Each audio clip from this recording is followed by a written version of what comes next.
Sigur höglum fæti, allar mundur ignu falla, allar mundur ignu falla.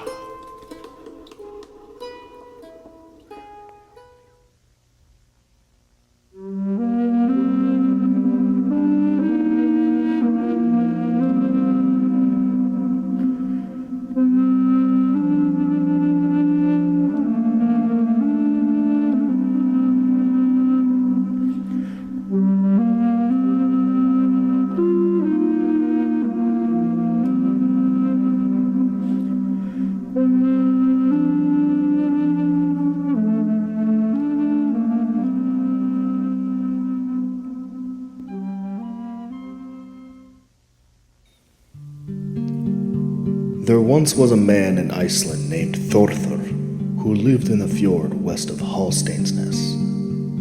One winter, Þórr wanted to go to the festival before a certain feast day. He took one of the men of his house with him on the journey. They set out early and traveled the whole day and made haste. Night fell, and Þórr said he didn't want to travel in the dark. He said, "It seems dangerous to me to travel in the dark of night in the rocks and crags." They found shelter under a steep crag. There they found the mouth of a cave that they didn't know about. There Þórr erected a cross with sharp spikes that he had on his person. They went in and sat on 2 stones by the entrance because they didn't want to go any further. In the first quarter of the night, they heard something moving in the cave and outside towards them. Þór's companion was afraid and ran out, but he told him to sit still and pray, for one shouldn't travel at night lest they lose their way. They crossed themselves and asked God for mercy, as the commotion in the cave was great, and they were able to look into the darkness. They then saw what looked like 2 full moons or large shields, and between them was a single star that looked like a lantern.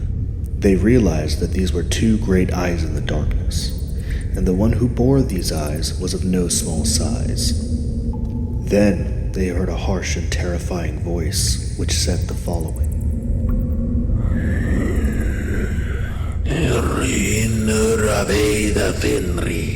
It tumbles down from Fenrir's heath. The mountain hall begins to fall.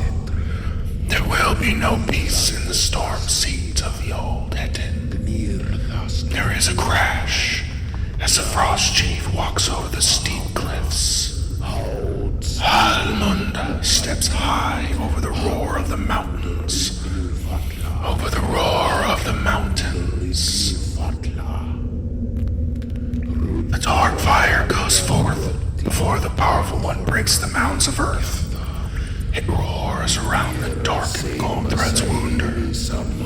I say the dark ashes spread up with haste. It happens with a sound over Hrungnir's doors, with a rain of glowing cinders, with a rain of glowing cinders. There isn't dead. That fiery host bathe themselves in the sweat of the earth. The boiling waters roar over the people. It pours up under the Jötunn country. Embers shall burn the flesh. Light.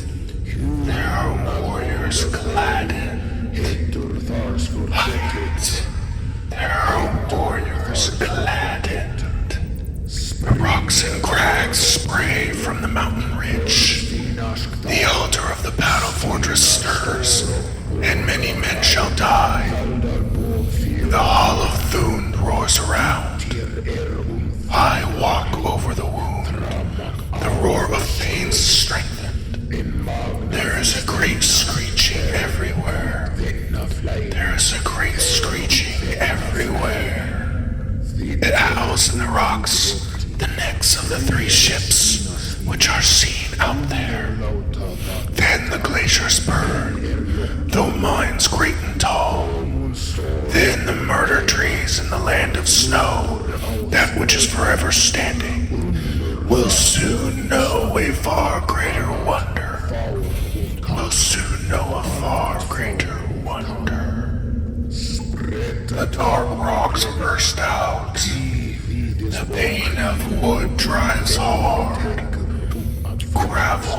spikes up from the ground with many men of the mound.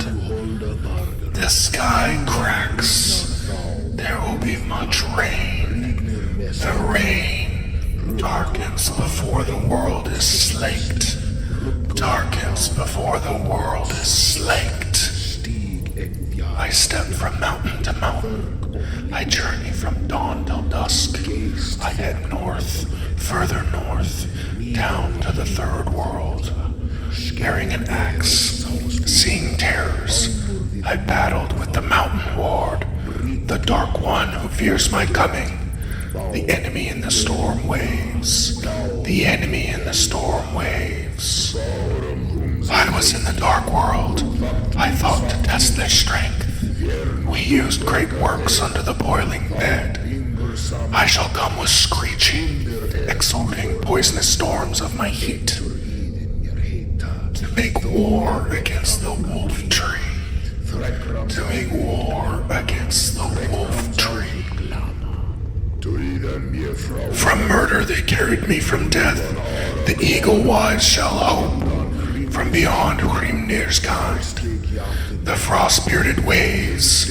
But I sent Ornur the strong, bound with iron in a stone boat. He is known to those craven warriors. He is known to those craven warriors.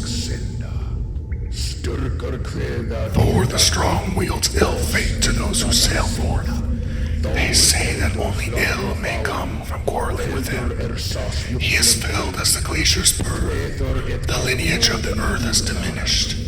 I go with my neck bent forward down to Surtur the Black.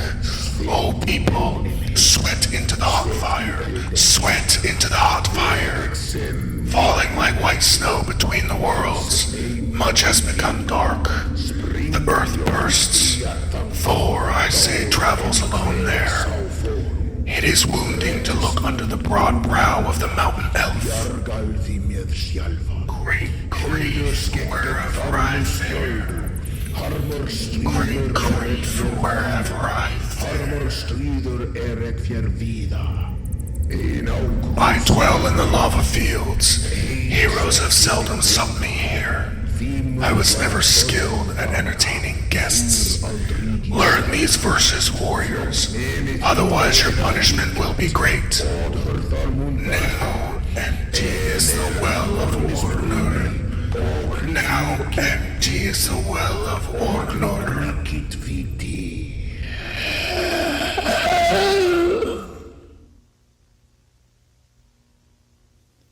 This poem was spoken to them 3 times and was recited every third of the night.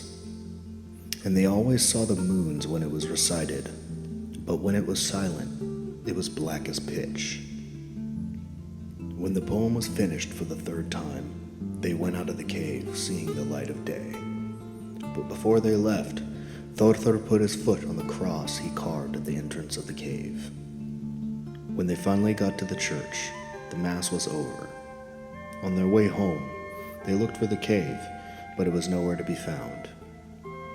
Þórr remembered every word spoken that night, but his companion did not. A year later, Þórr moved his farm close to the church, and on the anniversary of that harrowing event, his companion died. Þórr lived a long time after that, and nothing strange ever happened to him again.